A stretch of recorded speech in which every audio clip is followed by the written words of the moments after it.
오늘날 우리 기독교는 삶에 대해서만 지나치게 이야기하고 죽음에 대해서는 거의 이야기하지 않고 있습니다. 기독교의 본질은 죽음 후의 부활의 삶에 대해서 이야기하고 있는 것입니다. 예수 그리스도를 믿음으로 예수 그리스도의 죽으심과 부활하심에 연합함으로써 우리가 새로운 피조물로 재탄생하는 것입니다. 그리고 새로운 피조물이 되었기 때문에 매일 자신을 부인하고 자기 십자가를 지는 삶을 살아가야 한다는 것입니다. 그런데 안타깝게도 우리는 죽음을 통한 영혼육의 온전함을 누리는 삶을 경험하기보다는 오히려 예수님이 죽으신 것을 믿음으로 우리는 이 땅에서 형통과 축복을 누리고자 하는 그러한 신앙 생활을 하고 있습니다. 이것은 정말 기독교의 본질을 모르는 너무나 어처구니 없는 왜곡된 복음이라고 생각됩니다.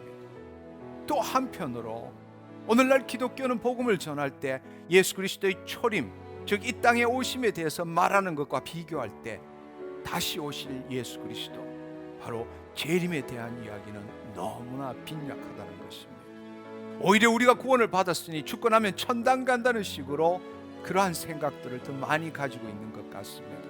그러나 성경이 말하는 분명한 진리는 그분께서 찾아오셔서 우리를 신부로 삼아 정원해 주시고 그분은 다시 아버지 집으로 우리를 데리고 가시기 위해서 하늘에 있는 처소를 마련하기 위해 하늘로 올라가신 다음에 아버지가 그 때를 이룰 때에 다시 오신다는 사실입니다. 그것이 바로 재림입니다. 준비된 자는 휴거된 후에 신랑과 혼인식을 하지만 그분의 초청을 거부하거나 정혼한 자로서 온전치 못한 삶을 산 자는 때가 이르렀을 때에 아버지 집에서 결혼식을 온전하게 올릴 수 없다라고 예수님은 누누이 말씀하고 계십니다.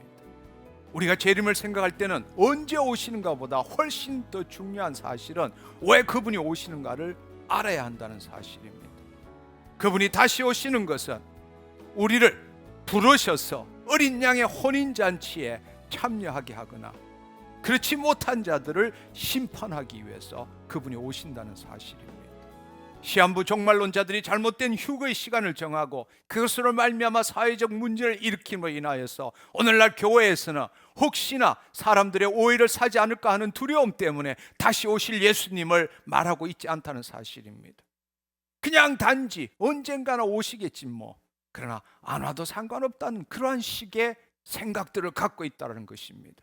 그러나 기독교의 핵심 진리는 이 땅에 오셔서 우리의 죄를 대속하기 위해서 죽으신 예수님, 다시 죽은 지 사흘 만에 부활하신 예수님, 그리고 반드시 아버지께서 말씀하실 때 재림하시는 예수님이십니다. 이것이 기독교를 어떤 종교와도 동일을 선상에서 비교할 수 없는 이유이고, 기독교가 종교가 아니라 창조주 하나님의 통치 이야기라는 사실을 증거하고 있는 것입니다.